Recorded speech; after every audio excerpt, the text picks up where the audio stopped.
A tribal fight because Mazoka found himself, in a bad light with the MMD at the time.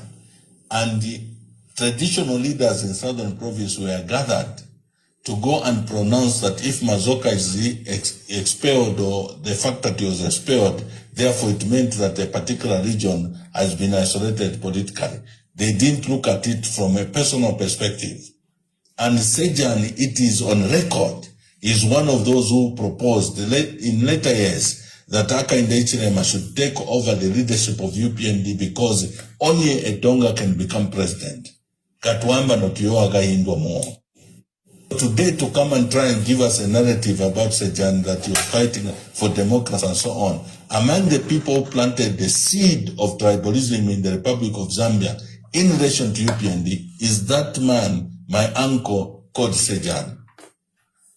So if we are moving forward, one of the things that have polarized our country under UPND and under Nakachinda Hichilema is ethnic and tribal sentiments, which all of us are ending up suffering from. That's the situation that we are dealing with. So if you look at the state of the nation, as you had asked the question earlier, it's not just about issues to do with the family of the President Lungu, issues to do with the party that has been hijacked. And today we can have even a society misfit like, Robert Chavinga, being called president, not by anybody else but Nakachinda Hichilema. Even assigning, Robert Chavinga to undertake criminal in Zambia and in foreign lands, as reviewed by his own audio, which was leaked a few days ago, implicating Mr. Nakachinda Hichilema and the UPND squarely.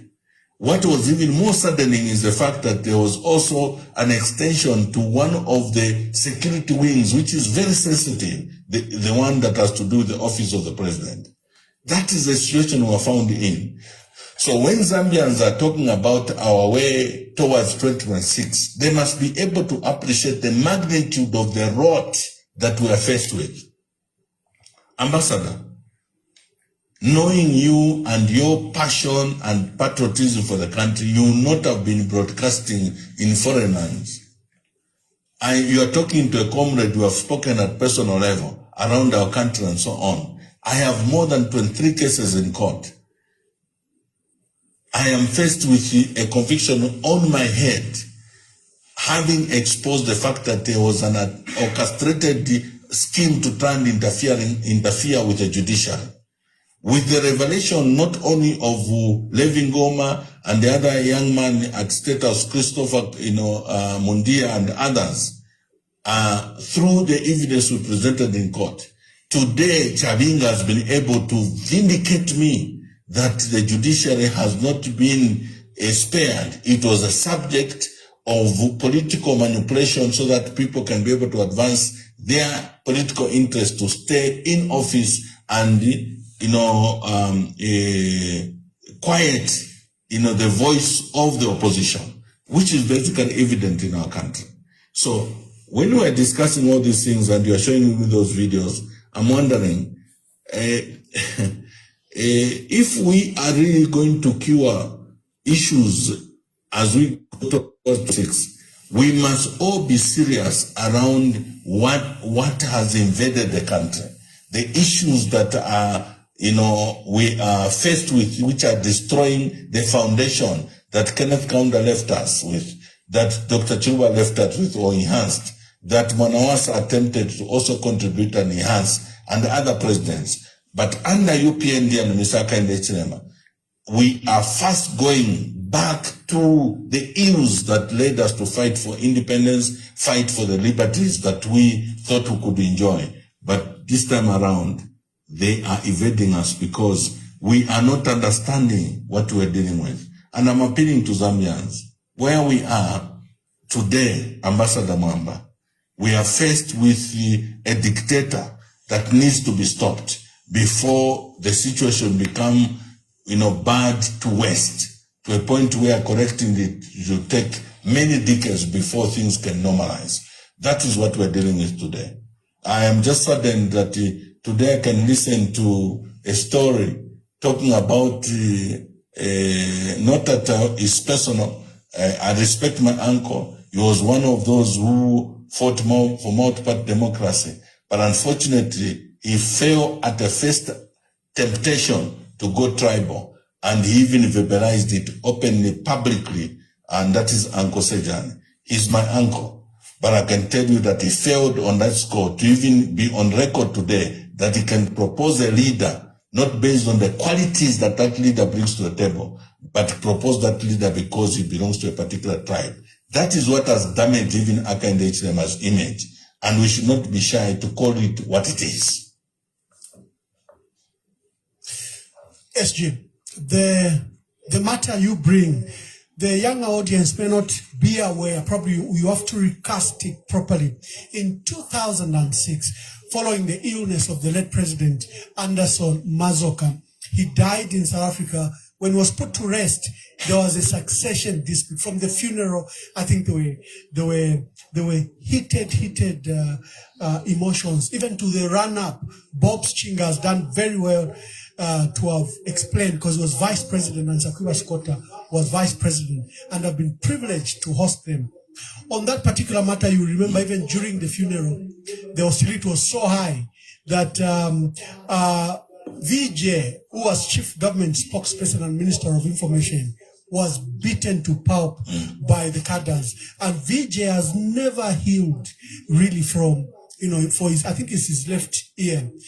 But it was during the succession battle in the UPND where a few people, Rex Intana, Axon Sejani, Siache Madienku Kwandingande, Mwanajiti, were seen to have promoted a tribal agenda.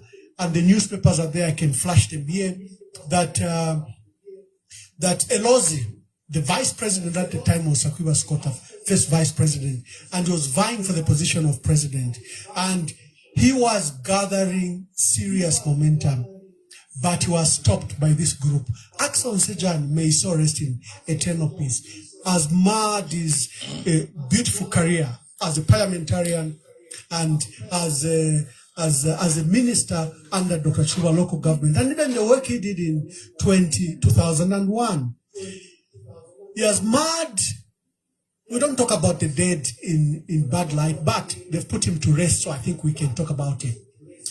He has marred his career by those tribal remarks in 2006, when they were thrusting in, and people didn't know Nakachinda Hichilema and the role he could have been playing in the background of either financing the party and his relationship with the UPND.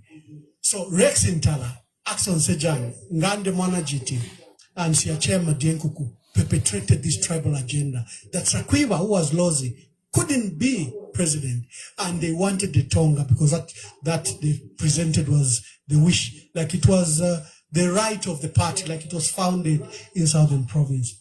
Now, the tribal talks aside, the failure is on President Nakachinda Hichilema to condemn those tribal remarks. He didn't condemn them in 2006. When he came into office, he rewarded Axon Sejani with a lofty position of local government service chairperson. Of course, Axon Sejani is entitled to a state funeral. It's not accorded, it's not a discretion, because he was minister. But there was a great attempt at that funeral to sanitize and correct history. And that's why I provoked you with that video.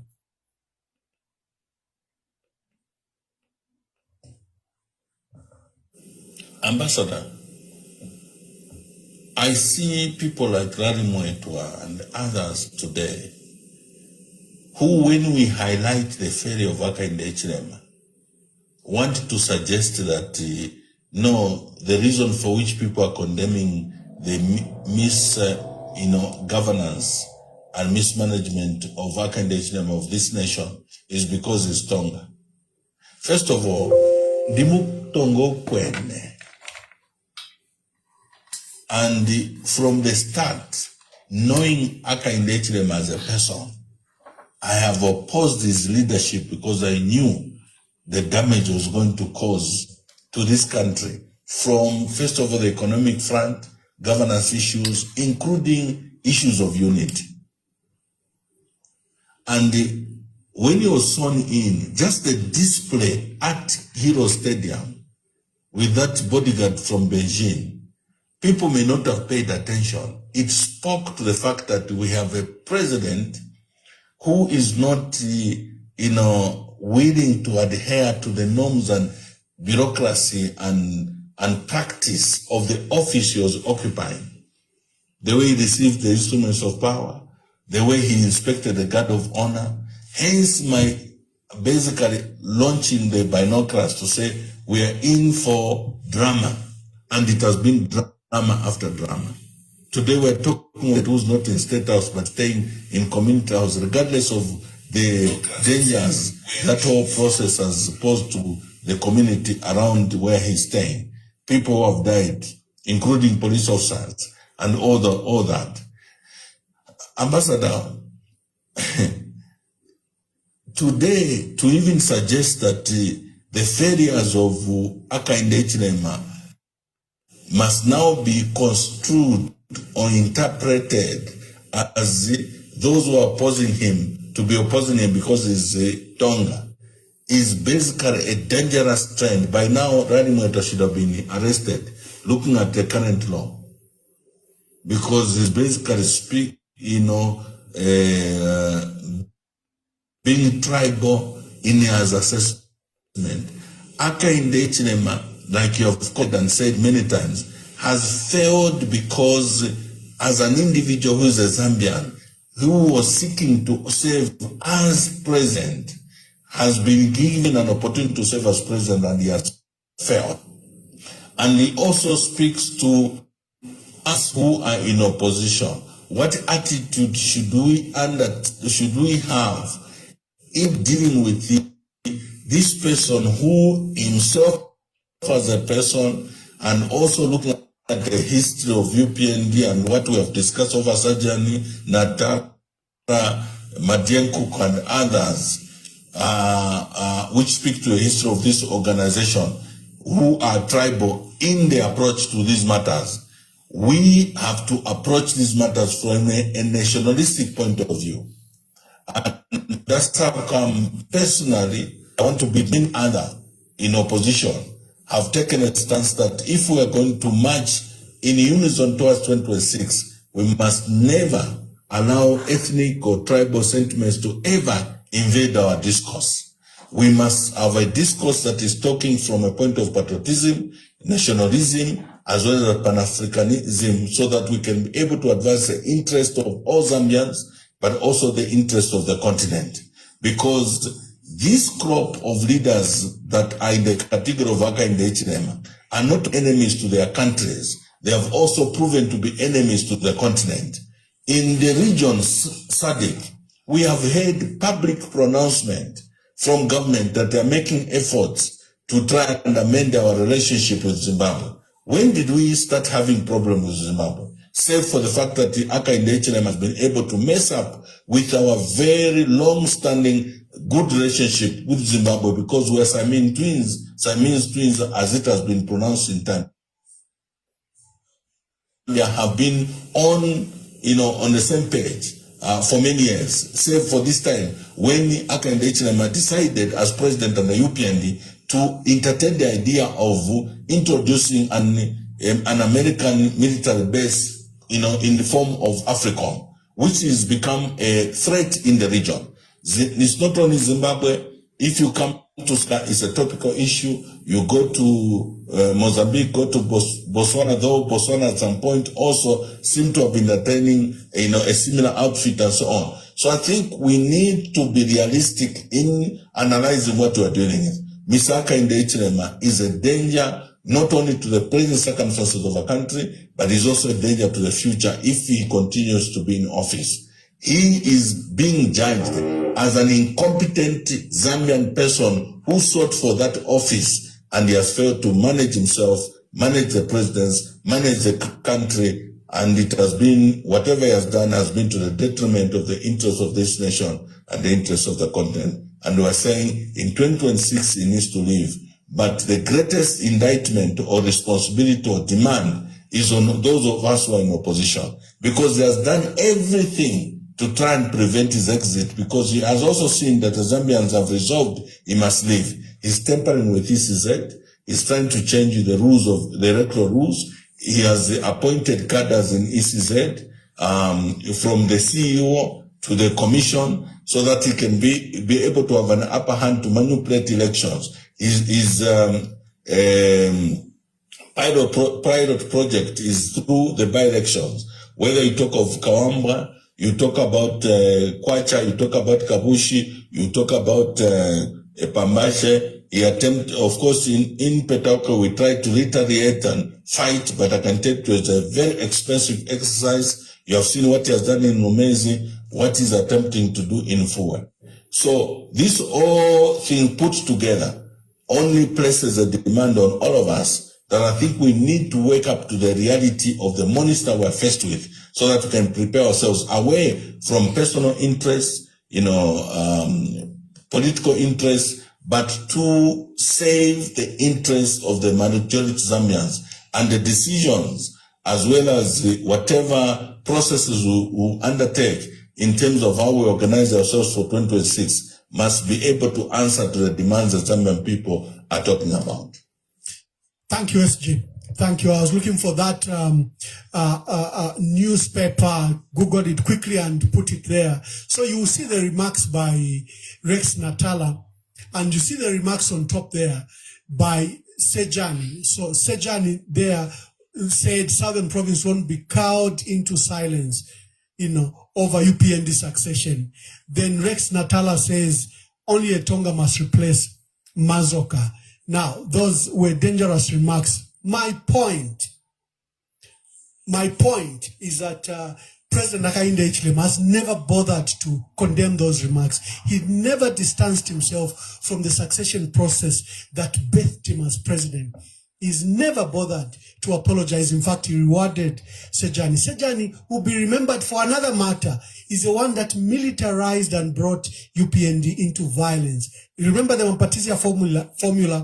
When there was a by-election in his constituency, he devised what he called the Mampatisia formula. So no government vehicle was allowed, no minister was allowed, they were stoned. It was one of the most violent and bloodiest by-election we've ever witnessed. It's called the Mampatisia formula, birthed by Axon Sejani. So there was a great attempt by President Nakachinda to clean that. He hoped that we would forget. He hoped that the internet will not remember. He hoped that there will be no people like you and me who remembers the history. This country was a one-party state for many years. And I see the faces in here. Many were young. They have no understanding what a one-party state meant or means. Maybe that's why the young generation must read a little bit so we can protect this democracy that we have. We had an election in 1988. The next election should have been 1993. I hope my figures are correct. I see Dr. Peter Machungwa there. I think my narration is correct. The next election 5 years after should have been 1993. But the people of Zambia decided that they were tired of a one-party state, where largely freedoms were taken away from them. At our time in university, as undergraduates, students, you never talk to your roommates, two of you. Those days, university roommates, rooms were occupied by 2 students. I never spoke to my roommate about politics because I wasn't sure whether he was what we called them as SBs. Because in 2 people, one of them possibly is an informer in a one-party state. So you never talk to your colleague in the room. Maybe after 2-3 years, then you gather courage to talk to your roommate about your freedoms. So a number of young men and women after 1998 election decided that enough was enough. And Sejan was one of those. As you heard from the life's history, he was still just a young professional, only married in 1989. And 1990, Sejan left basically what you may call public office and joined politics together with my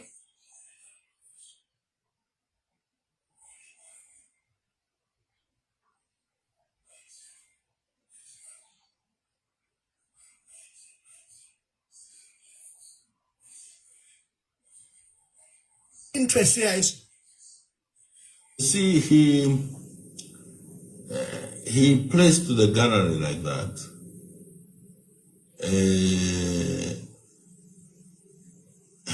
You are talking to a person who's a victim of Mr. Akainde's abuse and weaponization of the police. 2-3 weeks ago, I had an interview speaking to the funeral of President Edgar Chagwa. And when President Lungu died, a few days later, we engaged into discussions with government through AIMBE. And in our discussion arose the issue of the fact that the family was still considering issues to do with postmortem and so on. And I happened to feature on one of the South African television platforms. And they were asking about the timing and the calendar. And then I spoke to the fact that, the family has decided they are still consulting. They think that some expert from Europe or the UK will come and undertake a postmortem and so on. Do you know what happened in Zambia?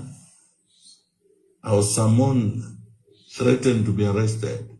Actually, I was warned and cautioned, which is the procedure in Zambia, a step before you are arrested.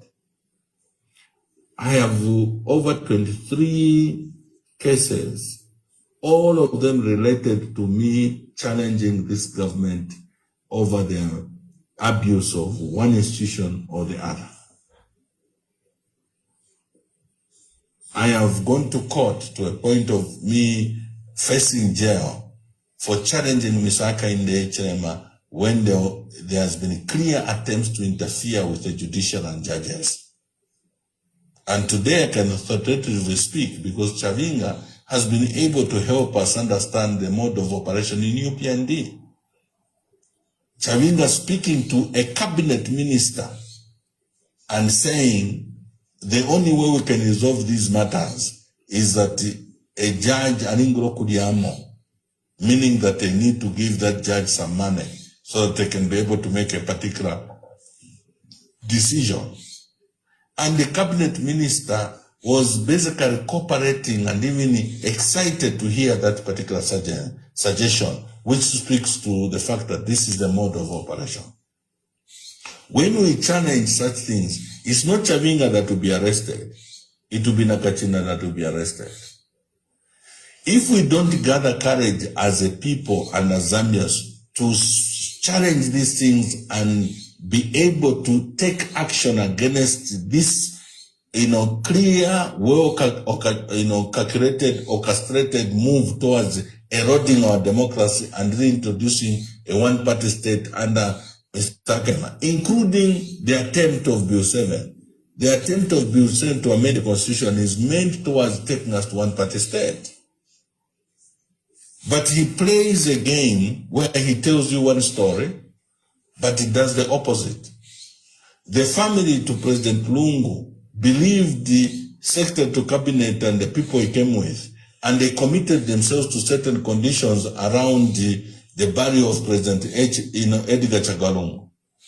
I personally told Makebi and the family, the first lady, that this man you are trusting, he may not be able to implement those things that you're talking about.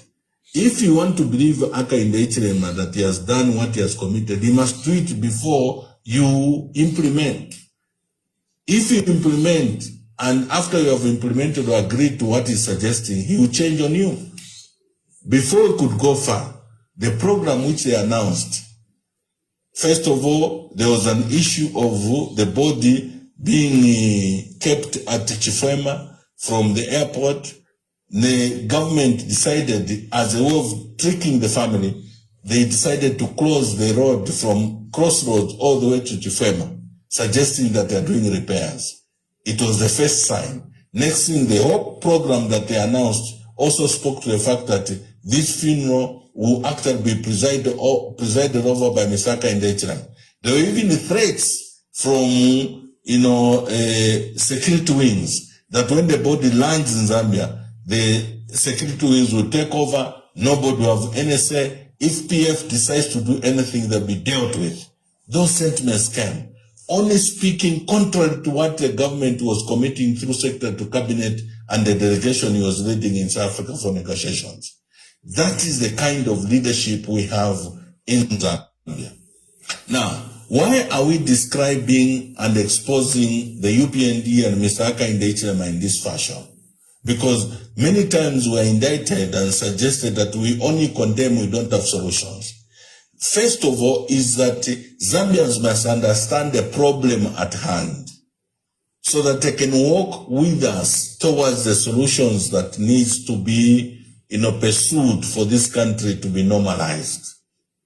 If we don't describe the problem or don't discuss the problem at hand and all of us understand it, it will be difficult for us to prescribe the medicine or the solution for the problems we are faced with.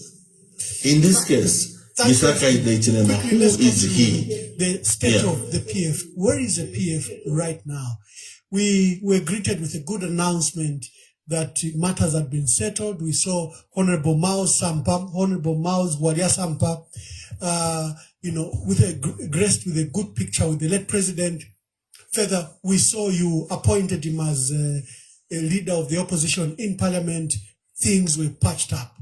And you incorporated some of his members into the central committee. Matters were resolved. Consent judgment was agreed upon and deposited in court. It's been 5 months. Where are we with the PF? And then speak to the issue of Tonsin before we go to the proposed solution for the opposition. Then we open phone lines.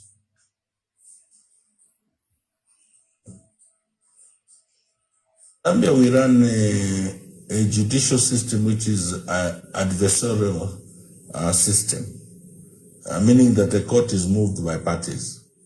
The court doesn't move itself.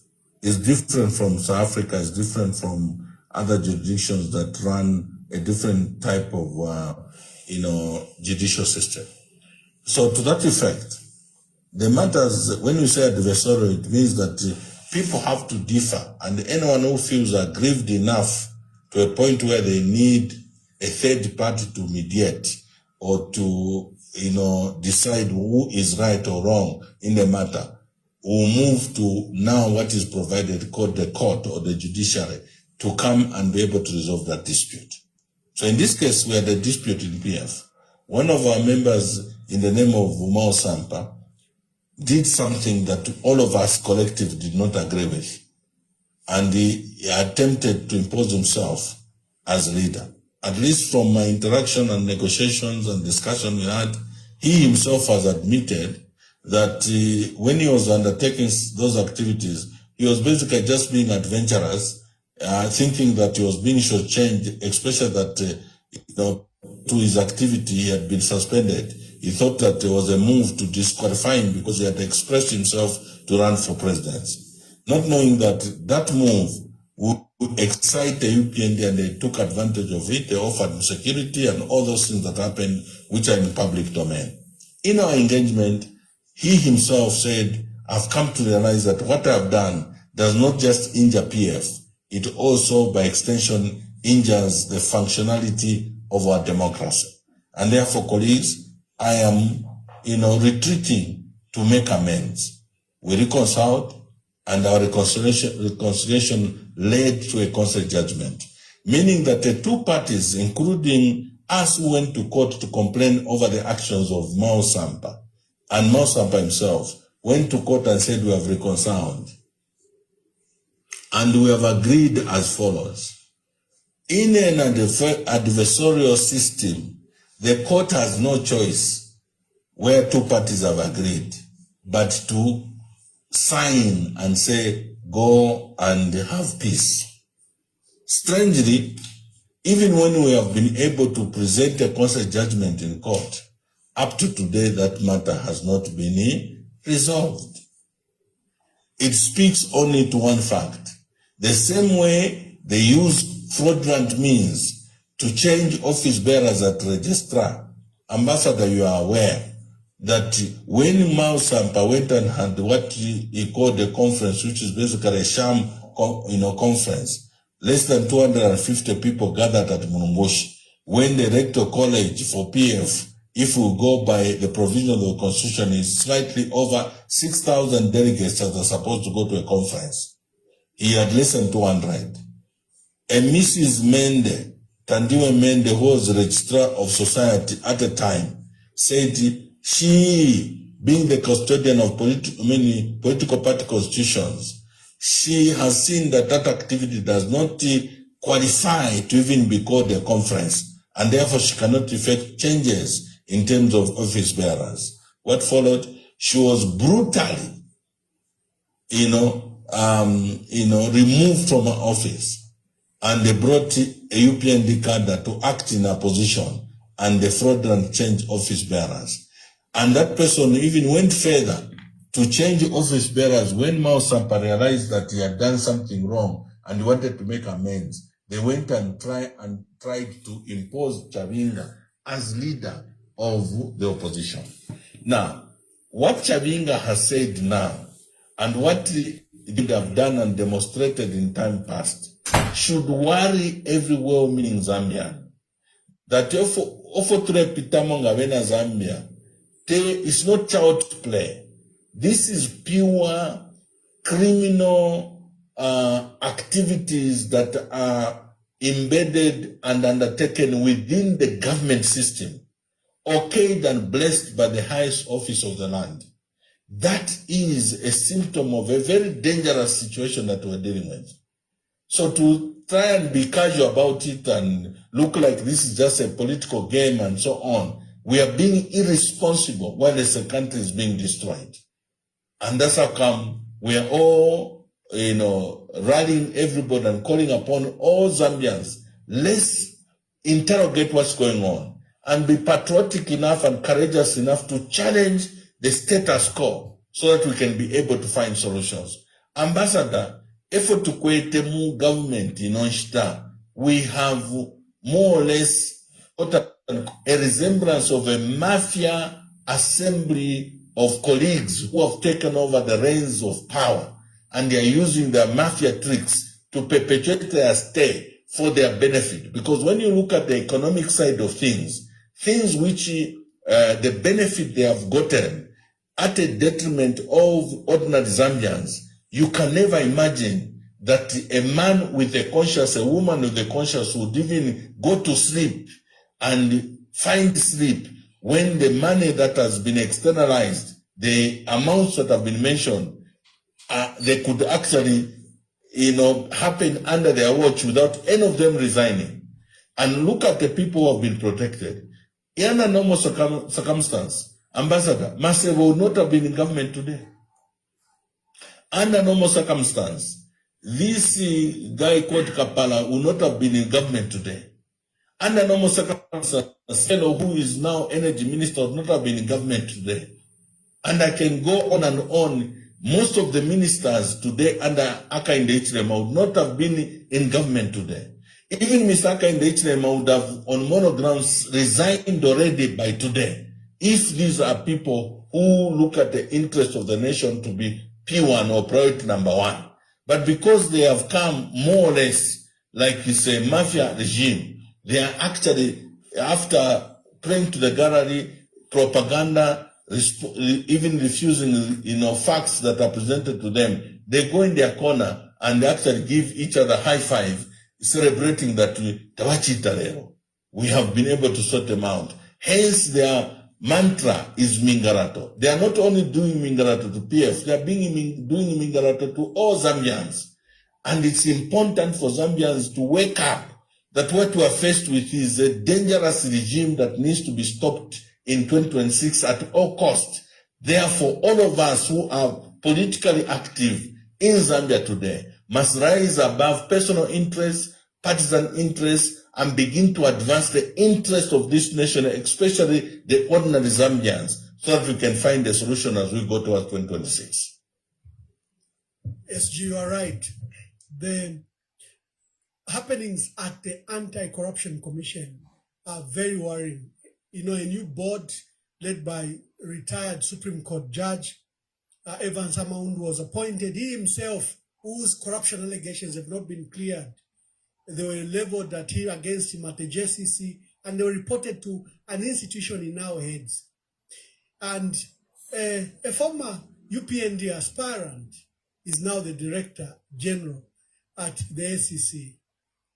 But what has happened is the acting Director General at the time, who was the Deputy Director General,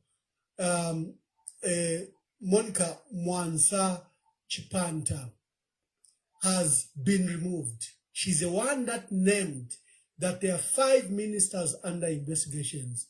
She's the one that named that there's a provincial minister under investigations. She's the one that made it clear that the Livingstone mayor was under investigations, that Tabo Kawana, you know, he was in his capacity when he was director at the Ministry of Information and Media, was under criminal investigation. PS Western Central Province, Monakampu, was under investigation. They've removed her. They've not only removed her, they've removed the Deputy Director General. They've removed the senior investigation officers, Raymond Chibonda, Friday Tembo, Milton Siakavea, and another set of 12.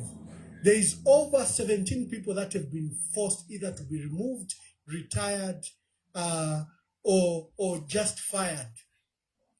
There has been a strong page to the people that exposed this corruption. I think they thought that because they were fighting the old corruption of the PF, that they also could fight the new corruption. So we need to worry. And then you have a Director General at the DEC who says he can't name the ministers that are under investigations. This is in light of the report that was, pushed by the United States. And, Pricewaterhouse did that report. They've not surrendered it to Parliament. They have not surrendered it to the public. They've given it to law enforcement agencies. It's difficult for our people to have faith because the people that are handling this matter, like the DEC, Nelson, Banda says, we cannot disclose who we are investigating, thereby showing like there's a cover-up. Clearly, there's no fight against corruption. Answer that question and maybe answer around Tonse, then we open phone lines.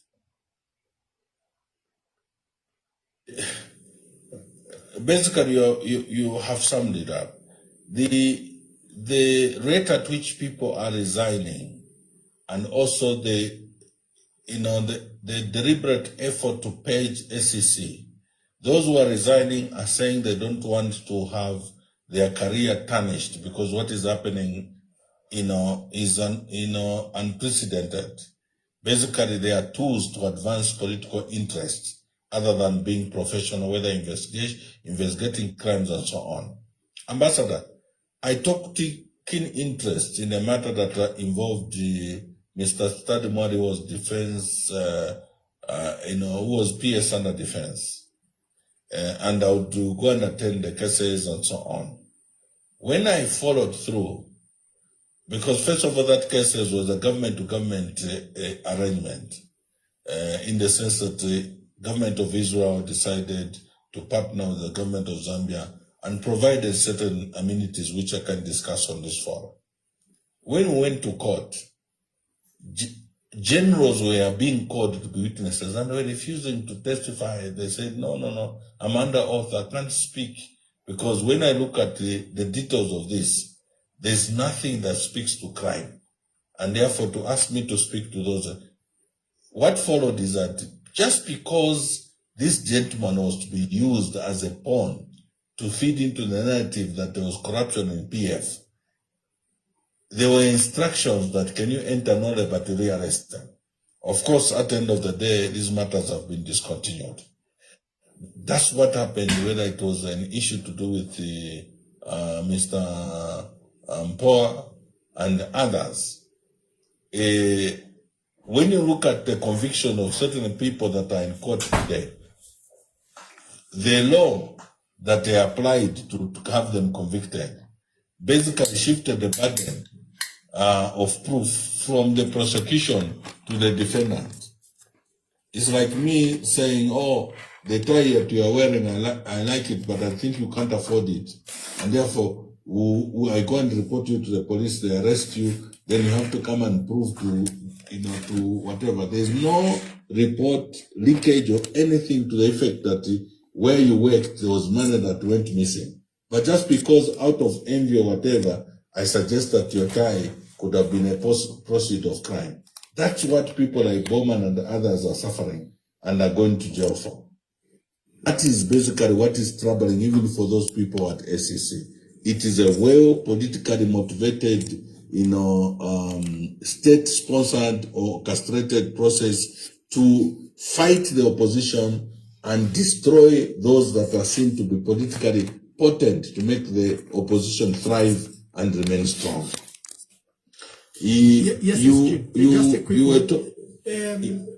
The President Edgar Lungu was very instrumental in putting the opposition together. He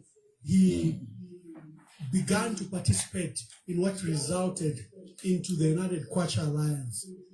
There was a new organization that was a breakaway from the United Kwacha Alliance called Tonse Alliance. You never formally resigned from UKA. You began to take an active role in Tonse Alliance. Where are we with the issue of uniting the opposition? How are you dealing with the United Kwacha Alliance, the issues around Tonse, and those political parties that are not part to either of these alliances? I think the ideology that President Lungu was propagating among ourselves, and you are part of it, was that he was responding to the call by the Zambian people that we need to work together. Even when he himself as an individual and a political institution was commandeering a lot of, political force in terms of numbers in opposition, he was alive to the fact that the Zambian people still required or demanded that the opposition needs to come together. I was privileged to serve him as Secretary General for close to 2 years and 6 months or slightly more. Every day I was required to report to him. Our intimate conversation politically were always around unity. They were always around the fact that if he himself did not end up on the ballot, what would be the best mode or criteria we can use to identify a nationalistic leader? He was not into, as a person, patronage and so on. There were certain individuals that even had personal affinities, but he will always tell you that let them prove themselves. I went to Zambia. I ascended to presidency by divine appointment, but also by the affirmation and blessing of the people of Zambia.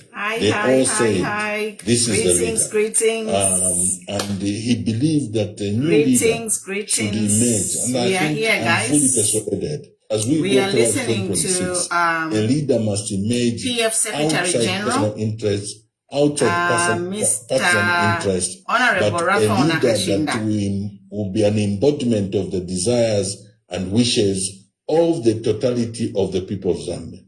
Because the enemy of the people has already been identified. What the people of Zambia do not desire has already been identified. The real issue is how are the opposition going to reorganize themselves? Are they going to be petty? Are they going to be politically childish? Are they going to be preoccupied with ego and all these issues? Or they will be preoccupied with finding a method, diplomatically and otherwise, to get everybody together. And then one person emerges, a woman or a man emerges that carries the aspirations of the Zambian people. So for me, being Secretary General of Tonse, being Secretary General of Patriotic Front, my preoccupation, having been privileged to interact with ECL and knowing his ideology and approach to leadership, I can only but pledge the Zambian people and everybody that I'll contribute the bit I can to make sure that unit of purpose at broader level of the opposition, but of course systematically dealing with PF issues by making sure that the platform of PF is gotten, because what the UPN have done against PF cannot be accepted and should not be tolerated. We need to make sure that the rule of law prevails. We need to have the PF gotten back. And the democratic process should be undertaken within PF, to which a leadership will emerge, not only at presidential level, but at all levels. So that when we are coming to the party to deal with Tonse, deal with the bigger family of opposition, we are in order. Because for as long as within PF there's a bit of confusion, it spills over and begins to create confusion in the other facets of the opposition, which is critical for a united opposition. So God has to grant us the wisdom, not only me as Secretary General, but collectively. And the wisdom has to be for us to be honest to each other, because you can see that there are a lot of our people in Zambia whose ambition for presidency, can even connote being ridiculous, because some people think that becoming president in Zambia for a political party or for the country is like an adventure in relation to walking in a park. It's like to become president is an adventure of walking in a park. When you are dealing with a dictator, you are dealing with a kind of totalitarian regime and brutal regime like this one. At personal level, you have to reflect and measure yourself. We don't have to speak to you. On your own, you should be able to say, Wane, I have ambition to become president, but not now.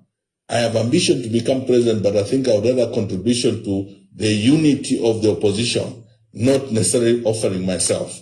And I hope that as we move forward and we continue to campaign for that kind of mentality and attitude among ourselves, we'll be able to generate consensus to which all of us will hang our egos, hang our personal interest, and all these things that have always hindered, a process of uniting as the opposition, and be able to say, for now, what is important is to deal with the problem beforehand, and the leader will naturally emerge. And Zambia, at every critical time, whether it was 1990, 91, leadership eventually defined itself. Even now, as we go towards 2026, leadership will define itself. What we all need is to deny ourselves of personal interest. We are if you have it and you are God ordained, you emerge. Secretary you General don't have to force yourself. Leadership of imposition, like Misaka Ndechilema imposed himself, has always failed. But leadership that emerges as a result of God's ordination and the blessing of the people, they call you for duty, and there is a sense of accountability and responsibility. They have always delivered. I think that's where we need to whip ourselves as a country first generally, but also as opposition. SG. That is SG President from and the UPNG are boasting. First of all, even if President Nakachinda very good interview. I like the discussion. The Constitution, he has not resolved the economic crisis. He has broken promises, campaign promises. He says there is no opposition. His and the UPND are very clear in their narrative that you only have a year, because today is 7th August, we're going to elections. I think is it 13th August next year. We have only 1 year in which the opposition can come together, pick a candidate, flag bearer, and then run with the candidate. And from day one, from 2021, each of them appears to have been preparing for 2026, not to govern the country, but to win re-election. It's see what true. he has done at Parliament, see what he has done in the judiciary, see what he has done with the ECZ. And coming to ECZ, can we go to an election with this set of commissioners? Can we go to an election with the current state of the ECZ. UPND is boasting that we've had about 110 by-elections and we are winning. Even in my comments, they're saying, can SG comment about Mfue because we are whipping the opposition in Mfue. When you hear these sentiments, what comes to your mind and what can you say about it? Especially the 1 year period remaining. After your answer, we ask you colleagues to pick the call, to make your phone calls and ask our Secretary General anything and everything. First of all, Ambassador, I want to join those who hold the view that the main opposition is PF, the main opposition is that and that, those of us who are politically active. Yes, we are contributing, just like the church is expected to contribute, civil society and so on. But political parties are important because they are platforms through which the Zambian people express themselves when we go to the poll. But the real opposition for UPND is not PF. It's not any other political party. It's the Zambian people. It's the people, yes. Today. Opposition is the people. We kept on saying when we were in government, the colleagues, I was one of those on record saying the main opposition for PF was not UPND, it was the economy. It was, yes. And there were a number of things that we needed, we could have done to remedy the situation. UPND was just a beneficiary. As we sit here, Ambassador, the UPND are focused in the wrong direction. They think that the main opposition and the enemy of their stay in government is Nakachinda, is Rwinda, is that person, is PF, is other. That's a misplaced notion. No. The real issue is the economy, are the issues that we are pointing out, the mismanagement of the country and so on. Yes. And the general, population of this country. Right. If Zambians are dissatisfied, it doesn't matter the manipulation you introduce. Zaromis, at some point in her old age, she will fail to contain the pressure of Zambians. Yes. That McDonald Chipenzi, yes, they consider as a strategist in rigging. He will not be able to contain the pressure of Zambians when they resolve. Yeah. These are kind of apart from being vindictive and advancing retribution and being tribal and so on, he's not as powerful as Kaunda. No, he's not as political astute as Chiruba. Yes. He's not as experienced as Rupia Banda. Neither was he as subtle and shrewd like is he as subtle and shrewd as Edgar Chagalomo. He's the weakest candidate to actually defeat because he projects himself as one who has all the solutions, and everybody in the party and the system are paralyzed because they think they might have a solution. But I can tell you from my little experience, this government, the only thing they can survive on is if we misconduct ourselves in the opposition. Yes. By beginning to advance, divide and rule, personal ego, and beginning to look at each other as we compete democratically for certain positions, begin to treat each other as enemies. Yeah. If we treat each other as colleagues, brothers and sisters, and that whoever is going to emerge as leader, we all unite behind that person and support them. That's right. Yes. Exactly. 1990. In 2011. 2021. 2026. Amen. And Zambians, when they resolve, it doesn't matter what you put in place as a way of wanting to manipulate the process. I support you on that. Yes. Nations. They know what Nakachinda is doing at ECZ. Yes. They know what Nakachinda is doing with the judiciary. They know what Nakachinda is doing at parliament. They know what Nakachinda and all the appointments they are watching. They know when to act. And I'm not giving this as political rhetoric to give false hopes. It is reality that when the Zambian people find a viable platform for which their views and will can be expressed, they go for it full throttle. And that's what our appeal is, that all of us collectively, let's give the Zambian people an opportunity to redeem themselves in 2026 by giving them a united platform of opposition political parties, opposition players, and the only one leader that the Zambian people themselves will put their Thank you, words SG. Let's and their begin blessing to take behind, the cause. and we should be able to go forward. Thank you, SG. Let's begin to take the calls. Okay, I think we'll sign off here. Caller, good evening. So welcome, people. We've been listening to Honorable Raphael Nakachinda. He is the Secretary General for PF and Tonse. So welcome. We can start our show.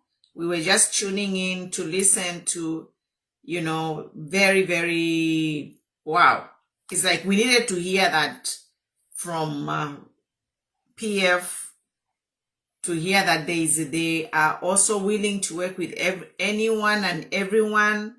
And I think kudos to Mr. Nakachinda Mr. Nakachinda is standing in the gap because of his tribe, where he comes from. He has shown himself to be a civilized politician.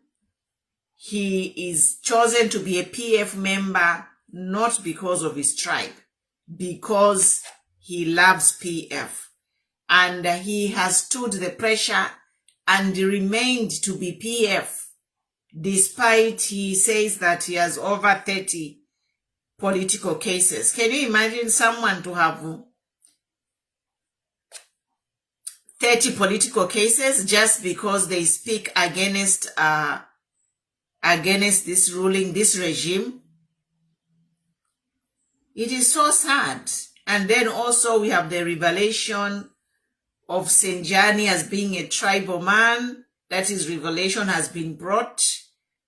And the president has been challenged as to why he cannot condemn people in his team, in his political party, who are speaking tribal remarks. Remarks such as only a Tonga can lead UPND. That is a tribal remark. And we have seen that these people from this camp, nobody has been prosecuted for their tribal remarks. But we see many people are in jail for even just saying their opinion, even just complaining about Millie Mill. They are in jail. So we are in a problem, guys. We are in a problem. But I can't continue listening in because they will cut me for copyright or for unoriginal content. But we are here to talk about the developing story. The main story today is a judgment. We have the judgment today. Tomorrow, actually, in a few hours' time, Zambia, you are crossing over to the actual judgment day.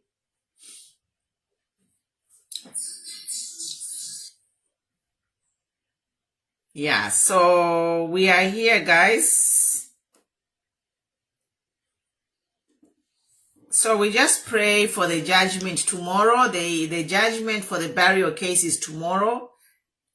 We can come in and just say how we feel.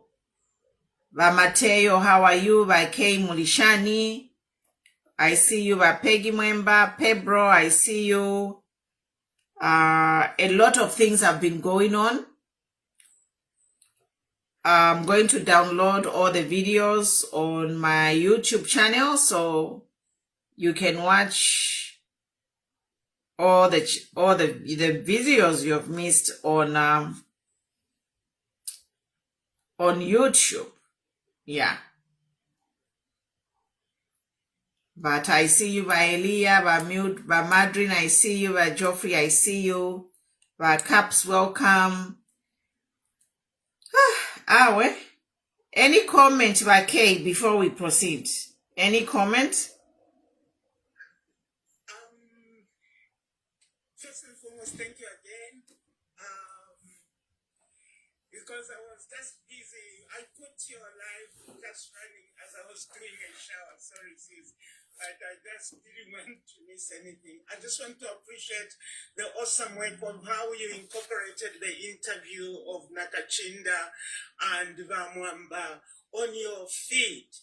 And I just believe that the more we can circulate this information on all the platforms, whether it's Chair or it's you or any one person who's bringing meaningful information, I think you guys don't see yourselves as enemies, like, oh, Chair is doing this live, oh, Queen Kumi is doing this, Mwamba is doing this, because what the UPND wants to do is to divide you guys and to think only one person has the monopoly. Sis, don't buy into that.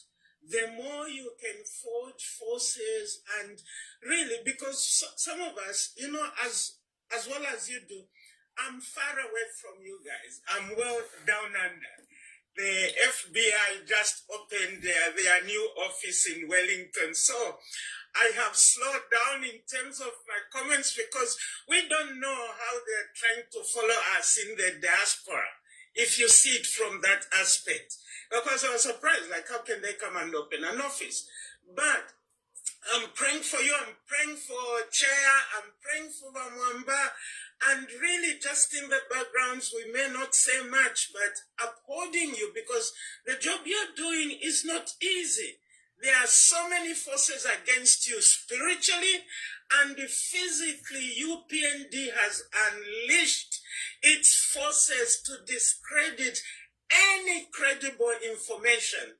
Right now, they want to finish off Mwamba. They have put people on the list because they know if they can silence him, then they have silenced a number of Zambians in terms of what they can see. Blaise as well is doing something, but when you watch Blaise and you see how UPND comes onto him and wants to destroy him, any platform that is giving meaningful information, for me, when I watch your program and things like this, it's far better than the ZNBC, which will keep on doing lies and lies and lies. And I think we are tired. We can see through the lies.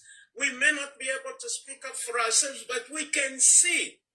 And quite often, I think because for me, this is Friday. So in a few hours in South Africa, they will be making that critical decision that will spell out the future for our late president, where to be late. I believe that it's a critical moment for those that can pray during those hours to mark them out and really just pray for God's intervention to give strength to their lawyers, and also that I'm comforted about the fact that the South African Constitution is so different from ours. Hopefully that can win the day, that the widow is the next of kin and her decision can stand the test of day. God bless you, sis. God bless you with your work that you do. Keep on pushing, please. Yeah, don't tire. Whatever we can do to support and to make the work go forward, let's do this. And when the battle is won, it's not about who had the highest views, the highest rates and numbers. All those things don't matter. God sees what you have done, Queen Kumi. God sees what you are doing.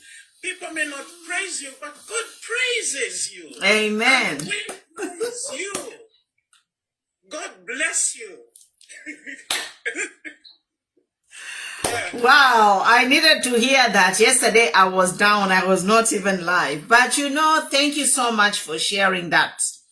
And like in 2021, when we were campaigning for UPND, there were many channels talking.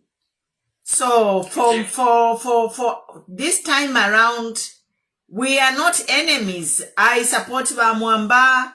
I support Chair. Anyone, I support, Blaise. We are united. We are in this together, which is why I loved what Nakachinda said. Let us hang our egos for Zambia, especially the presidents that are in the forefront, and even us as the audiences, as Zambians, as much as we can't speak, let us not be picky. I can't go kuliba Mwamba pantu niba PF. It's a PF channel. But look at the information that Emmanuel Mwamba verified is bringing. Oh my God. They I would, think that yeah. they would have, a lot of people have criticized him about being in the diaspora and all that. For me, my take is that looking at how they treated him, He would not, throwing in prison, he would have died. and then it's a blessing in disguise because he has opened that channel and he can bring information. Imagine if Mwamba was in Zambia right now. Where could we have been getting the information? He would be dead. Trust me, the same thing that happened to Banawakwi. Banawakwi, unfortunately, we didn't pay attention. She said a lot of things, but a lot of the revelations that she brought were incriminating the head of state, and quickly she died. And any voice that tries to speak, they are either having short illnesses and dying and being buried and all. Yes, Malungu may have been sick, but I think his illness was really pushed forward by stress. Lack of medication, stress, yes. Yes. They stressed him out. So I believe that Mwamba, he did a good thing at a time to leave the country because we would lose out so much. It's just God. But Mwamba's escape from Zambia is God, Yeah. Nile safi for to Ingalanda. And God continue blessing him. Wila sakamanawe na Zambia, we are one. Amen. We are one. Yes. Chair, we are the same voice. We are here for Zambia. And Zambians unite. This is the message. Whomever doesn't want to unite will be left behind. That's right. It's about the people of Zambia. This is my message. For me, this is what I'm preaching. And Mwamba, yes, Yeah. go ahead. I'm going to work, but I'll just keep the life going on. Mpaka mfike na kunchito. God bless. Okay, mubombe bwino twatotela sana mwatuchita encourage. We thank you so much. But we are here and we are saying Zambia must unite. We thank God for our Mwamba, Emmanuel Mwamba verified. That page is bringing so much information. And the goodness is Emmanuel Mwamba is PF. And the PF, they have the structures already. They have the news stations, they have the personnel to feed information, and all the key people that were part of the last government, they are acquaintances of Mwamba. Yes. So it is very easy. It is seamless. You see how that channel has just grown like boom. Because he is in the right place at the right time. He has all the connections. Can I just say this? Yes. Beyond that's the human connections, I believe, in every government, in every regime, even in terms of the security around the president, not everyone around him supports what he is doing. He would be surprised because the information sometimes that Mwamba brings, you can tell that he's not inside UPND. Someone from within UPND could have given freely this information because they are interested in serving the country. Exactly. That's what is coming, and that's why it's hard for UPND to deal with Mwamba because they know how is this inside information leaking out to this person. So I do believe that even within UPND, not everybody is supporting the things that we are seeing, and as we get closer, you'll see a lot more. Agreed. Actually, by UPND, they know. It is not a secret that UPND, they have lost power. I think even by OP have told them. An election is won before the ballot day. They have done their research. Their intel has told them, UPND, you are losing. That's why UPND is hell-bent on trying to change the constitution. They are changing the constitution. They want to change. They wanted to create a one-party state through Bill 7, which has flopped. And now what they have decided to do is changing laws at ECZ using statutory instruments. With Mwangala Zalomi, Chipenzi, McDonald Chipenzi, you people, you will go to jail. because what is going to happen in 2026 will be a landslide victory. Here, they will fail to manipulate any number. They will fail. Yeah. Absolutely. No, God okay. bless. TV sad because Go ahead. Yeah. this lady can do this. I believe because I know.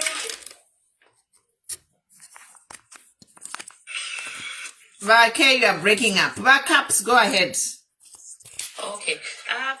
Ma'am, how are you? I'm good, thank you. Thanks for joining. How are you?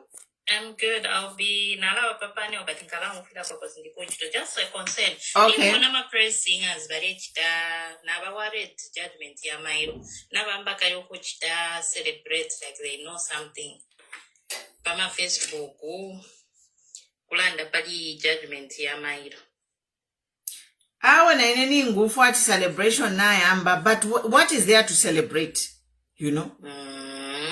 Like for me, they are celebrating. What is there to celebrate? It's not that balungu balabuka. You know? What are they celebrating? Yeah. There's no winner in this case.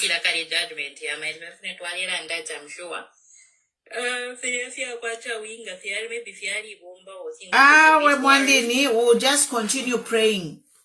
We panomba kula akuna kulala mwema prayer warriors. Everybody need to come and pray for this family. We need to pray for Zambia.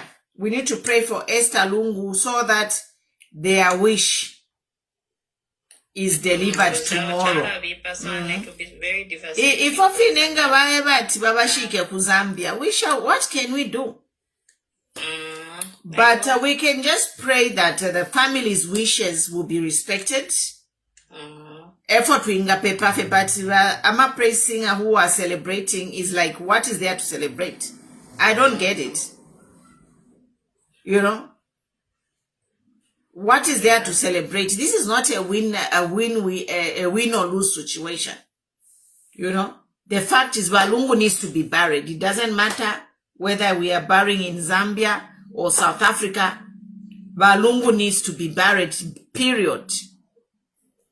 So, no, Baba, let's just celebrate Barry Chirishan. Better to bury him home. But Susan Muleland, that better to bury him home. Yes. We all want Lungu to be buried home, but with a dignified burial.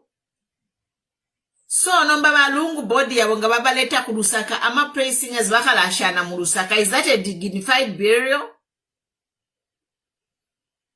Where people are celebrating a body to come home and other people are crying because they lost a loved one. Is that a dignified burial? Mwebantu bakwale saba Susan. Think about him. Think about it.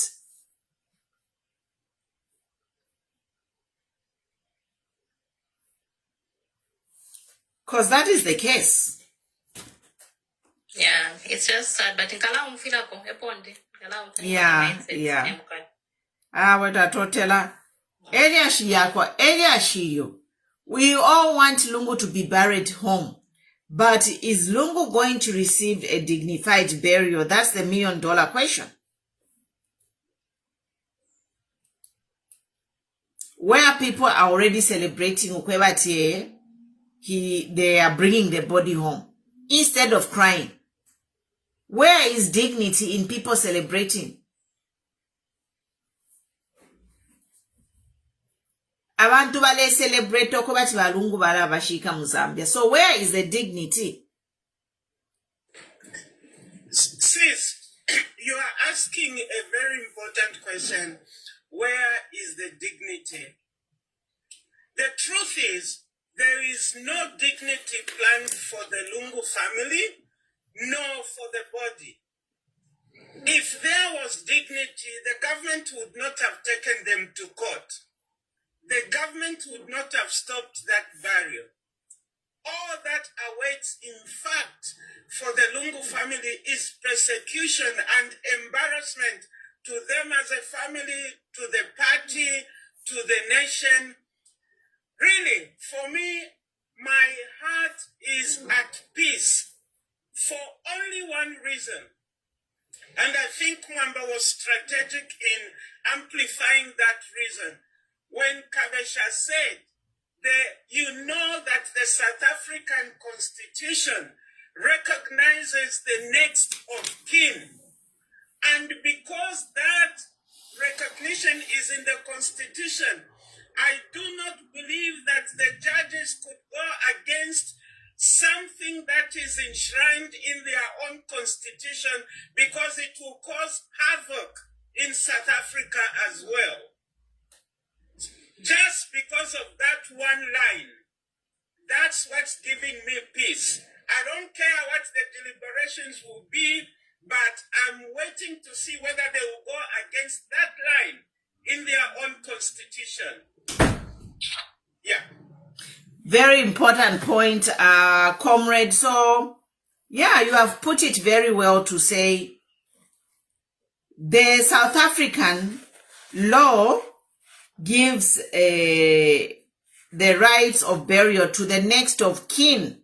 In this case, because the wife is there, she has the right to decide. So how can the South African government rule against their own law? How? So I think this is a done deal. Now let's celebrate. Bale celebrate femulandu wa mungulu. And decho bale celebrate. Bale mwana kwa tifide ba if you bale campaign at judge aliyemo fia bomba. But judging aliyemo, the people of South Africa will rise. This can bring civil unrest in South Africa. People will protest why this court will rule against the Constitution. So this thing is serious. We are already celebrating, yes. So, we are already celebrating what Lungu did for the country, and we don't need Lungu to be buried in Zambia for us to celebrate.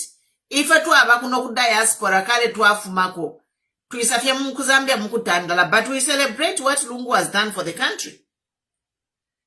So, location is not a factor. Nali Beba Kaleini have already suggested, let them build a monument padapa mandai diyo baimba, bela pusha nishita. Because Iliamanda, that's another thing. By Mbiremanda without consulting anyone. No one was consulted. In terms of the family, because ngamuleshi ko muntu, the family member must decide. Ngapali area, let's say pa embassy pa kingabali itawa family. Baba langat, here are the options. Mulefa ya apana angwapa. Manda, according to our cultures and tradition, imandanga mwaimba ni same day. You dig the grave, same day, and you bury the same day. No matter how long has that grave been open? 2 months. 2 months. They did this all wrong. That's why it's fiali kana. Firekano kubomba, because of the way they have been doing this thing. They have conducted this funeral in a wrong manner. Starting from everything went wrong. Announcing the funeral, declaring national mourning, withdrawing the funeral, a breach contract, the police threatening people, they are saying that this funeral will be by invitation. Ukuyakuma airport, the road was supposed to be closed like this. It's complicated. It's like, oh my God, how can you complicate a funeral like this? Honestly, UPND.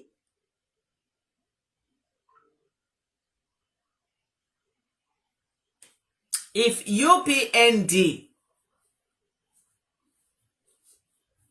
I don't know. Now, who do you blame? We blame the players. All the people, the government, right? The cabinet is the one who plans a funeral, a state funeral. Who is supposed to start to plan a state funeral? Teba cabinet. So the cabinet of Zambia, how many ministers, they have failed to plan a simple funeral. One woman came here and said that, a grandmother can plan a simple funeral. No, by me with all your money, resources, na ma degree, and mwafiri wo kuchita plan.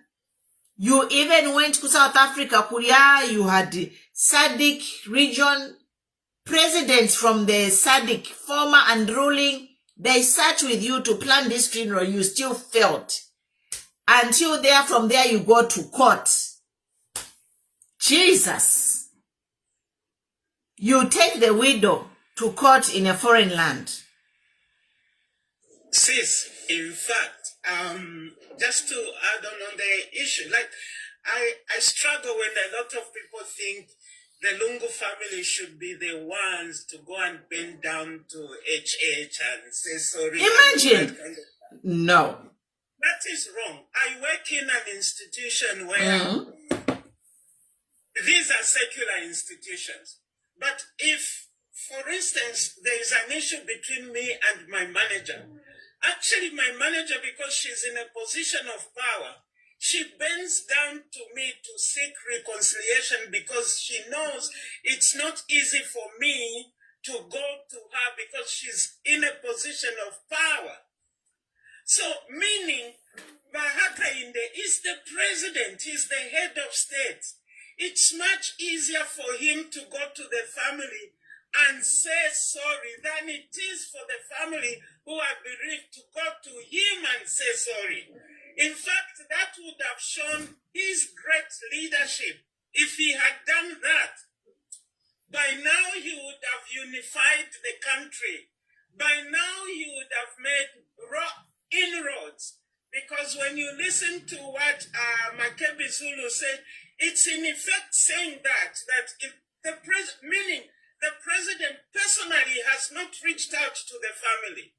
And that speaks volumes, you know. So I believe that with the way that the family have seen their dad treated, obviously they are scared about how they will be treated while in Zambia. Now they know that the person who was keeping them together is no more. You can imagine the power, the control, the social media that will be unleashed on the family. It's not safe, and I don't think it's an advisable thing for them to go to Zambia right now.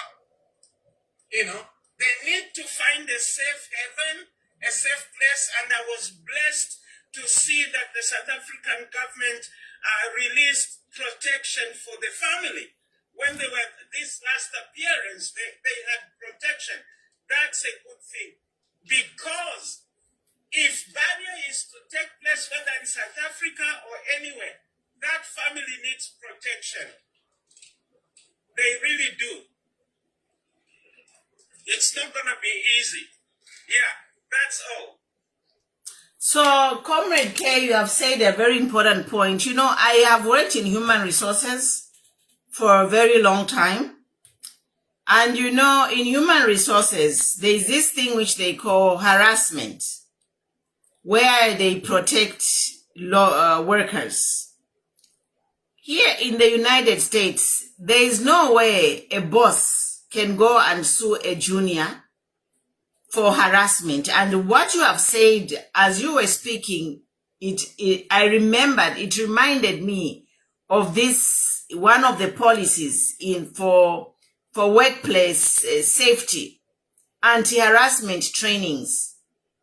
And one of the trainings, they train manager. If you're a manager, you are trained to say, as a manager, you are superior. So you have to watch the way you conduct yourself so that the people who are your juniors don't feel like you are harassing them. Because as a superior, as a manager, you cannot sue a junior for harassment. So that's one of the general laws in human resources and anti-discriminatory laws. It's like if you are on manager level or senior level, you can't go and sue your junior for harassment because you are supposed to control the situation because you are the manager. That being said, we are seeing a situation where the president suing a widow family, that is harassment. In other words, it's typically you are harassing them because the president has the power. They have the upper hand. They are a manager. Is actually more than a manager. He's the ruler of the land. He's the commander-in-chief. So how can a commander-in-chief sue one of the, what do they call it? Umuntufye, one of the citizens. Because at this point, Madam Esther Lungu and her family, they are regular citizens. So for a sitting president or a government of a sitting president to go and sue ordinary citizens or subjects in a country, or we are in a democracy, so we are not subjects. We are citizens. So for a sitting president to go and sue citizens in a country, that is harassment. Because since they are the ruler, they are the commander-in-chief, they have the upper hand to just call by Mama Esther Lungu and her family and discuss this thing. And this thing that we are discussing is a burial where the family have a burial rights. So, in short, it is just abuse of power. We are seeing a government abusing its power to try and grab the body from a grieving family. It is nothing but abuse of power. This is what it boils down to. You are abusing your power, using the government institutions, the Attorney General and the President are using the government institutions' resources to abuse these citizens of Zambia, former president's wife, and his family. This is what it is. It is, and you're absolutely right. Because the family is in a vulnerable position. Yes, that is the word I was looking for. They do not have the legal power, nor the military protection for them to fight government. To give them security, yes. For that matter. Yes. And it is sad that people who are in power, like especially the head of state, like if the head of state, let's say President Nakachinda does not like me, okay, and then he comes for me. I am an ordinary citizen, like I'm not in anywhere a political figure to fight him. So exactly. This is how even Waimi disappeared. Waimi has disappeared because he spoke against this presidency, and the president used his power to go and capture Waimi over there and bring him to Zambia. Now we don't know where Waimi is.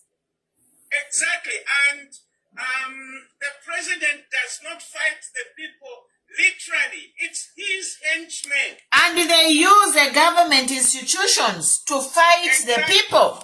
They use the judges, Judge Afili Ariamo. Yeah, so it's just sad to see that people that I believe could be trusted, like Mwangala Zolomis, to change and listen to her, Nelly Muti, all of them, like, it's people we don't even know. They have changed so much. They just bend at the will of the president. Then how can they say they are civil servants? They are not, they are cadres. They are cadres, they are not civil servants. Actually, on that note, I wrote an article today. I wrote an article about the women in politics. Or it's on my page. Oh, yeah. I wrote an article and where I explained that, you know what?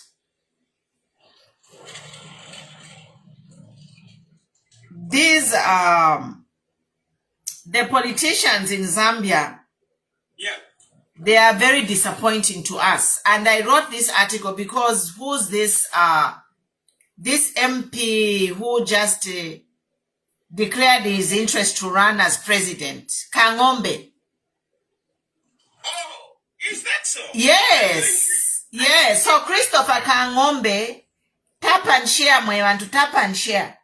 53 people watching, tap and share by TikTok. Oh Oh my gosh. So I wrote this article because Christopher Kangombe has declared interest to run as president, and then Binwo Mpundu has also declared interest. So I woke up after reading that article. Then I woke up and I wrote this article. I saying, I can just read it. And the list of presidential aspirants in Zambia continues to grow following the passing of the former president Lungu on 5th June. Now, people can't even wait for Lungu to be buried for them to announce their ambition to be president. Oh my God. Tap and share, my want to tap and share. And this is what Nakachinda is saying right now. Nakachinda is live on Emmanuel Mwamba Verified, saying, we as the opposition need to unite. We need to hang our egos, our ambitions to save Zambia. Yeah. Watch that video. If you're just joining, if you haven't seen it, I'll try to clip that message which Nakachinda is saying, to say, Zambians, we need to hang our ego and unite, because this week alone, Honorable Kangombe has thrown his heart in the ring for presidency. Wow. Now, Zambia, we have more than 50 political parties, and I think so far for 2026, we have at least 10 candidates. Oh my God. For 2026. Starting with Nakachinda, Kalaba, Lubinda, Binwo Mpundu, Kasonde Mwenda, Sakwiba Skota, Hamdudu, KBF, Kateka, Tshala Kateka is the only female who's running. That's how they divide the vote. Yeah, so Tshala Kateka is the only female. Kangombe, who is the latest one, Shontembo, Pule, Nevas Mumba, Peter Chanda, NCP, the multi-purpose vehicle for PF, and Chilufya Tayali, although I just put it, But never stated to land their thing, yeah? Yes. The only sad part is that even so many respected men of God in Zambia, somehow they give him a hearing. But the sad part is that our honorable men in Zambia, you go into politics for your bellies. That's why Zambia is continuing to be the 6th poorest country in the world. Zambia, our men in Zambia, after 60 years of independence, if honestly our men in Zambia were serious about changing things in Zambia, we would be somewhere. We will not be number 6 poorest country in the world. No, that's correct. But I believe, like, looking at, because you've raised the issue of there's so many presidential candidates, I think we can take a leaf from MMD in 1991. Do you know that Chiluba was not among the top contenders for leadership? Yes. He was not even part of it.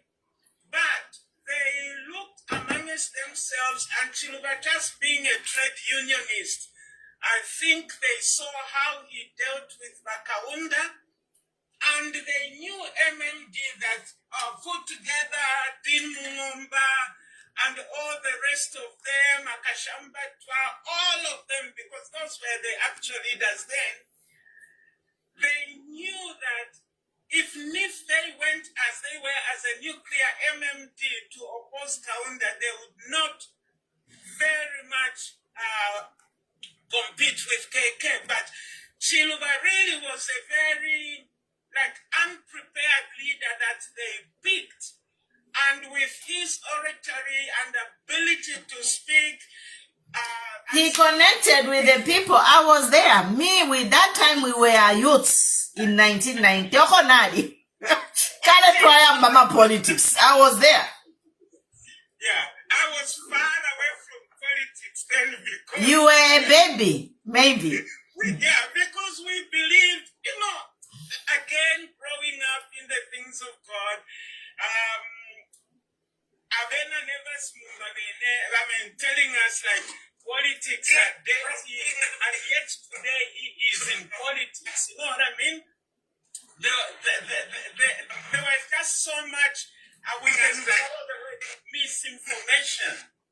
There he is in church and politics. Because going to people's church, Panalumango, and even the wife, Max Lubinda, those are people I've just known, all my life, just known as a young person growing up in the faith.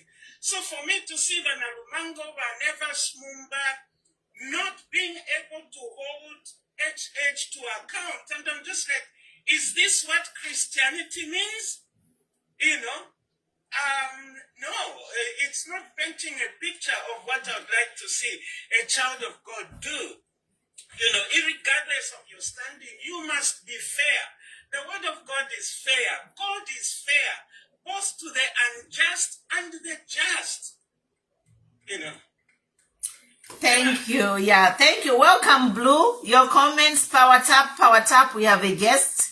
Welcome, Blue. Thank you for having me. I'm just listening because I just joined in Pakati. Okay. We are here. Hakuna kulala, power tap, share, invite people. The big day is tomorrow. It's the judgment. I think I'm in California. Oh, you're in Cali. Yes, I'm in California. I'm in Orlando. I'm in Florida. Oh, wow. Nice to meet you. Yeah. Thanks for joining. So, lelo hakuna kulala. Just share, power tap, tatwalale. I want to hear that judgment and jubilate. I believe in God and the God of justice. I believe in South Africa, they respect women. This will say a lot about the respect for women and the rule of law. And it will also, I think myself, I'm comforted just to see how Mama Esther was treated on Monday with the security detail, the respect, the honor they gave her. I'm like, in the Bible, they say whatever is stolen from you will be given will be given back to you, pressed down, shaken together, and rolling over.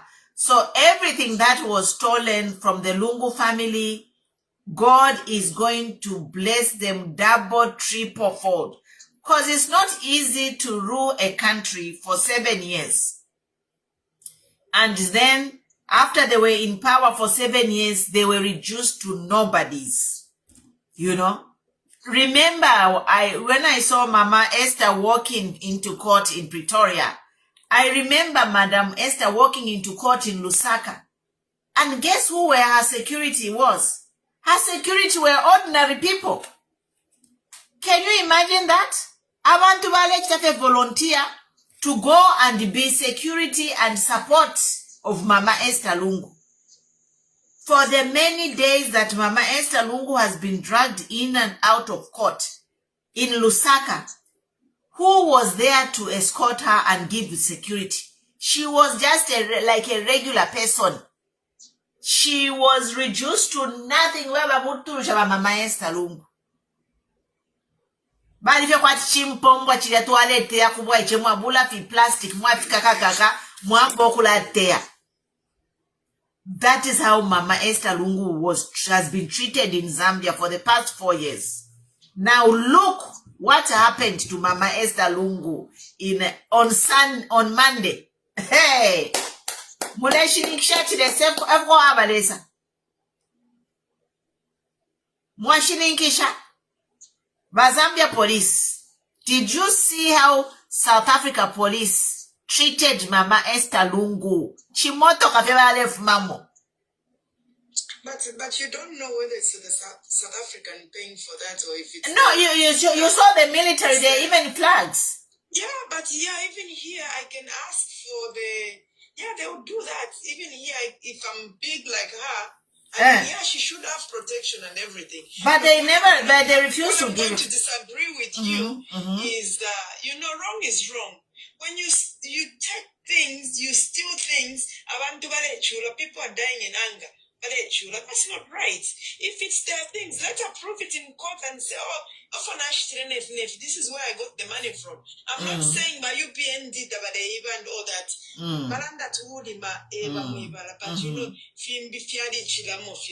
I mean? I know, you know, Bablu, you brought a different story of corruption and stealing. Yes, but we are talking about the burial. The judgment is what we are talking. The security. The burial has taken too long, I don't even know. But as my HH said in Gavako Komanda and Shen, no, HH, I don't even think he's going to be there, you know what. He doesn't need to be there. Like Baba Sheikh, that man, stop using as a Ponzi scheme, which don't be. Like anybody ever do Shivani, Chula, the dead, let them bury themselves. Somebody have to go advise the family and say, do the right thing. My sister, I agree with you. If you have a corruption, it's a separate issue, but we are just saying the way she's being treated. You know, you are innocent until you are proven guilty, right? But she's being treated. They've done this. You could be a child hosted that morning, the morning.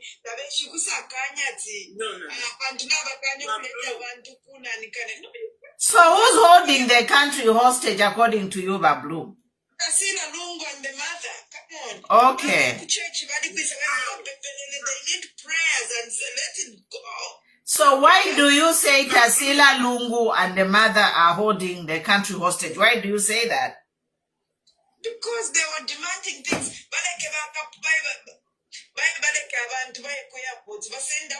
You know Zambians, huh? You know Zambians that we should stop pretending like Zambia.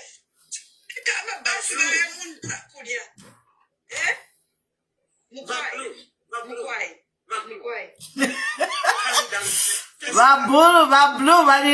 you know, that is democracy. Everyone can think differently. Yes, yes, we need to accept each one is looking at a life. Once we look at things from different angles. But what I wanted to say, Bablu, is that this is a very highly charged, emotional issue. Correct? Yes. But in terms of us hearing each other, it is important and incumbent upon ourselves to be factual. Does that make sense? I'm listening. No, I asked the question, does that make sense? I'm not saying, are you listening? Repeat your question again. I said, in this discussion, if we are going to have a debate, normally in any debate, there is a emotion, but then you have to, each one of you have to be factual and give facts in order for that subject eventually to come and be aligned, because different people are sharing different views, but they have to be factual. Does that make sense? Yes, yes, yes. Thank you. I'm glad that we have agreed on facts. But facts are that there is evidence of a letter written by cabinet where they stripped Dr. Lungu of all his emoluments. Is that correct? But the Constitution, no. I asked. Constitution say? So let me rebut you. What does the Constitution say? But you haven't answered the question whether that's a valid. No, it's not, because they say if you step down, they'll give you all your benefits. But if you continue, then they cut down your benefits. That's not what it says. I'm not excited, but that's what I hear it says. Okay, so I think the government, they were in the right frame. Let me ask you a question from Balungu. Okay, sure. Chilufetayadi is sick wherever he is, you know? And I heard somebody says, oh, let the HH Bamudi Pididama medical bills. How many people are sick? I don't sick. You are straying from the subject. No, and this is all connected because when you start doing this to one another. No, but this is a former Republican president, not just a political candidate like myself. Like I have a political party, so nganalwa like can I say ba president one dipirama bills because I am a president for a political party? No, Chulufiatel is just like me or you if you decide to form a political party. But okay, even him, he was a president, but Kabidibadi still broke. He said he was running. He was still a president for.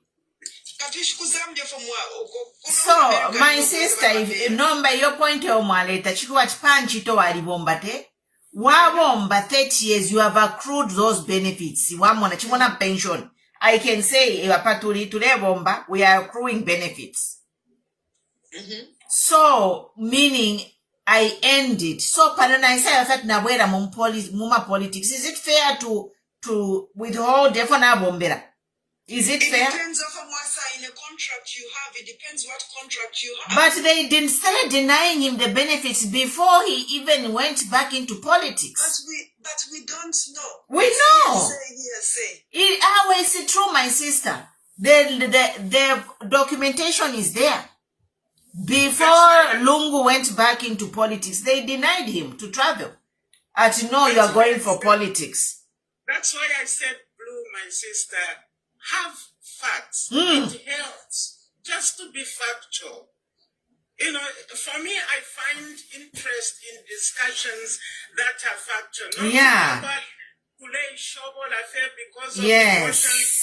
I'm not that type of by PF never by UPND by na propaganda of spreading false information. And the emulate to believe by Blue money false information. Because the fact of the matter is they denied Lungu to travel even before he came back to politics. And there is a letter which is circulating on social media. But Mwadishwa the Bible that do those things they've just do unto others as you'd like them to. But that's why we voted for UPND to say Bakesa Mkuchinjita Bakese Chita revenge. Mwamona? Effort wabaletelo kweba beka chita revenge. But when the buy some kushita west number to shika na ama enemies babu. Ama enemies baba UPND bali full muma jere. Effort wabotere mwewantu. Is this going forward as a nation? I mean, I don't know about the Mumajere because people are just been saying too much things and some things are not even true. It is true, my sister. I don't think Mlakon can use it. Oh, my sister, I don't think Mlakon can feel chica.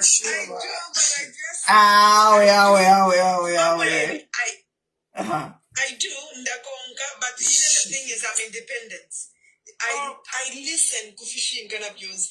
And I've said, like, I never shake a lungu to South Africa, Kopinning and Congo and marry him. Let the country move forward. Thank you for that, then. We appreciate it. Yeah, that is a good view.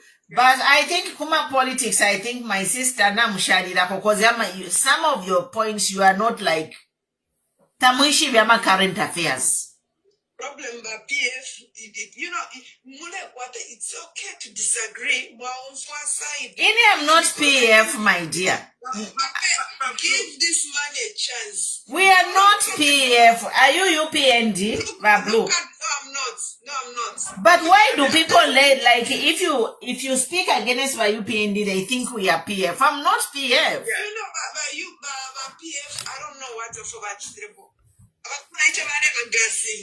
People are being raped. There's a lot of things we can talk about. How can you guys even come back and cry? You know what? Up to now, your issue here, gassing. Okay, maybe HH, maybe it's not the right person, but PF Okay, let me say this. Your issue here, gassing, by UPND, if you kako muntu wale gasa Mazambians. And can I just say, so who is the suspect? Blue. Who is the suspect? But if you look kaka who alleged gas Amazonian, so who is the suspect? But Blue, I also just want to say, as even Queen Fumi, I'm not PF, I'm not UPND, I'm a typical Zambian. But for the first time, I feel like my voice matters to speak against the ills. Yes, for instance, when PF was in power, well, of course, we've talked about all these things, the gassing, and I do not agree. I believe that President Lungu could have done something to stop some things, and I don't have the details of what he did to rectify the ills. But that does not mean that we cannot speak out against Nakachinda simply because some of you guys, you consider him a saint. I do not. No, I don't. Yeah, so I don't. If he does wrong, he is the president now. I'm not going to be talking about Lungu, who is dead, or the PF, which has been politically been destroyed by the same HH government, UPND. So when they do wrong, I will not shy away, but I will not criticize them for the sake of it. I need to have facts. Facts, my sister. Issue based. Yeah. Okay. But Pedro, the floor is yours. Welcome, ba Mavis na ba Pedro. Ba Pedro landeniko. Limbini mwa ba AI.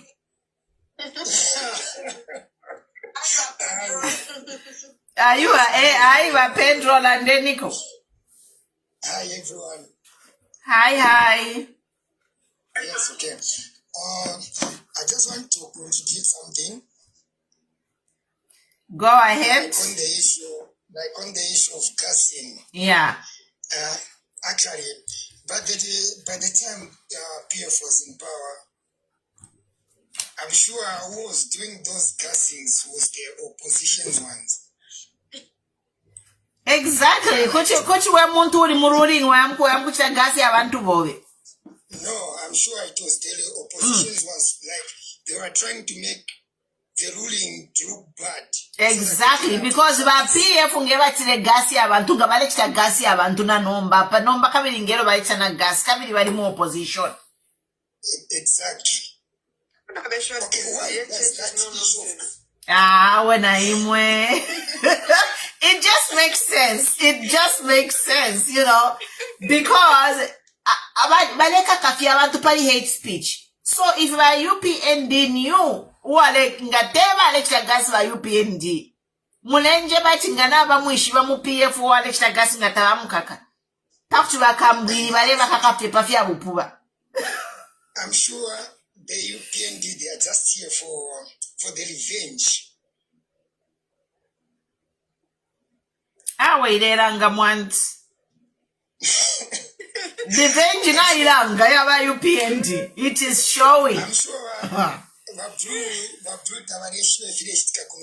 Babru mulei sabama TikTok. At least you should try to.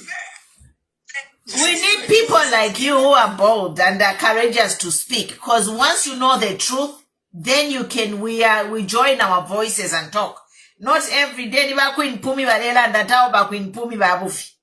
No nga imwenga mwaisa mkulanda. Okay, ba Blue balelanda. Okay. Ba Mavis balelanda. Okay. Then we are united. Mwamona. But you need to have more diversity. You need to have more, not less. But if you have this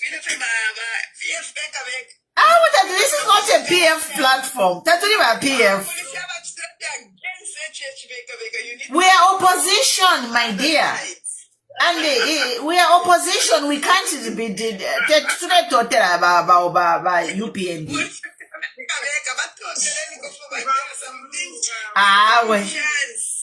Give him chance 4 years. The part of going 4 years. Mwana Ibrahim to ayori mwanshefu alechta. Muli 2 years.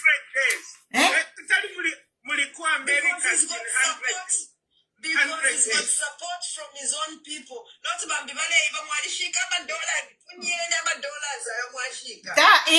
$dollar bashika ya no. Ba blue imwe. Ba blue imwe. Babru.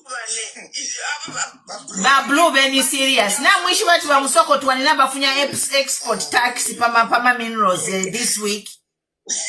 On top of giving